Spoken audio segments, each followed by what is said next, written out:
Assalamualaikum warahmatullahi wabarakatuh.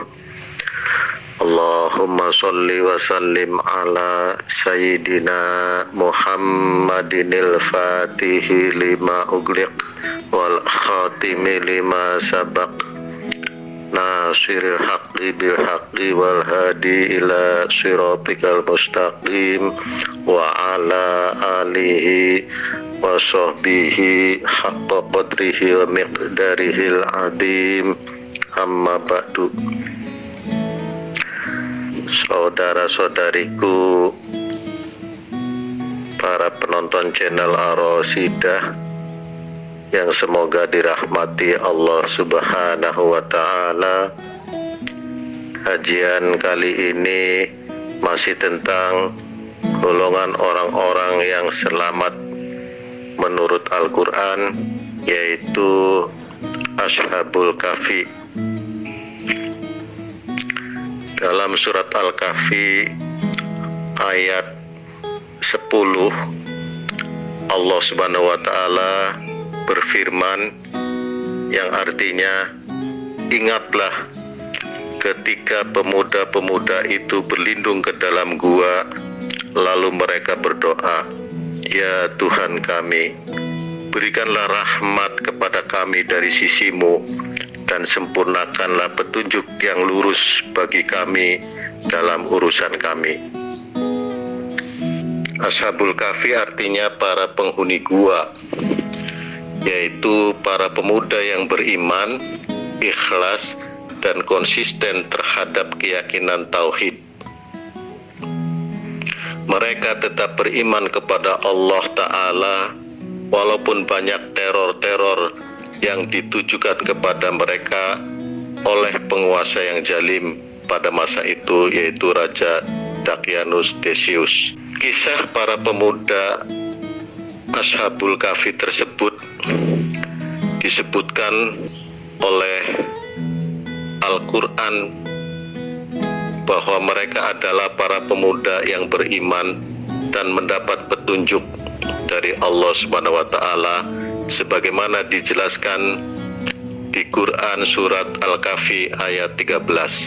Allah menidurkan para pemuda Ashabul Kahfi itu selama 309 tahun sebagaimana dijelaskan Quran surat Al-Kahfi ayat 25, yang artinya, dan mereka tinggal di dalam gua selama 300 tahun dan ditambah 9 tahun. Namun demi keselamatan jiwa mereka, para pemuda-pemuda Ashabul Kahfi ini tetap konsisten kepada keyakinan tauhid mereka dari kekejaman dan kejaliman Raja Dakianus dan para pengikut-pengikut raja tersebut yang menyembah berhala, sebagaimana dijelaskan oleh Allah Subhanahu wa ta'ala di Quran surat Al-Kahfi ayat 9 sampai 18. Para pemuda Ashabul Kahfi adalah pemuda-pemuda yang benar-benar beriman kepada Allah Ta'ala dengan penuh keyakinan yang sangat kuat dan teguh, meskipun masyarakat pada waktu itu menganut agama kesirikan atau agama syirik, tetapi mereka, para pemuda Ashabul Kahfi, dapat mempertahankan keimanan dari pengaruh kemusyrikan itu. Mereka memberi alasan penolakan mereka terhadap penyembahan berhala-berhala yang disembah oleh Raja Dakianus dan para pengikutnya, sebagaimana dikehendaki oleh Raja Dakianus itu. Mereka mengatakan bahwa bila mana mereka menyembah dan berdoa kepada selain Allah, berarti mereka mengerjakan yang jauh dari kebenaran. Kemudian mereka menyatakan bahwa tidak ada suatu kezaliman yang lebih besar kecuali kezaliman orang yang berbuat dusta terhadap Allah menyekutukan Allah dan tidak mengakui kebenaran yang datang darinya.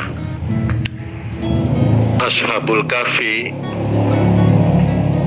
merupakan pemuda-pemuda yang patut dijadikan teladan oleh para pemuda-pemuda zaman modern sekarang ini. Kenapa? Karena walaupun para pemuda-pemuda Ashabul Kahfi ini selalu diteror, diintimidasi, diancam pembunuhan, namun para pemuda-pemuda Ashabul Kahfi itu imannya begitu kuat dan teguh, tidak goyah imannya sedikit pun dalam menghadapi arus kemusyrikan yang dipaksakan oleh pihak penguasa. Mereka tetap tegar imannya walaupun setiap hari selalu diteror, diintimidasi, diancam pembunuhan. Itulah figur para pemuda Ashabul Kahfi yang disebutkan oleh Allah Subhanahu wa taala dalam kitab suci Al-Qur'an surat Al-Kahfi ayat 13. Nahnu naqusu 'alaika naba'ahum bil haqqi innahum fityatun amanu bi rabbihim wa zidnahum huda. Yang artinya, kami ceritakan kepadamu wahai Muhammad kisah mereka dengan sebenarnya. Sesungguhnya mereka adalah pemuda-pemuda yang beriman kepada Tuhan mereka, dan kami tambahkan petunjuk kepada mereka. Begitulah kiranya kajian tentang golongan orang-orang yang selamat atau orang-orang yang diridhoi Allah yang kelima, yaitu Ashabul Kahfi.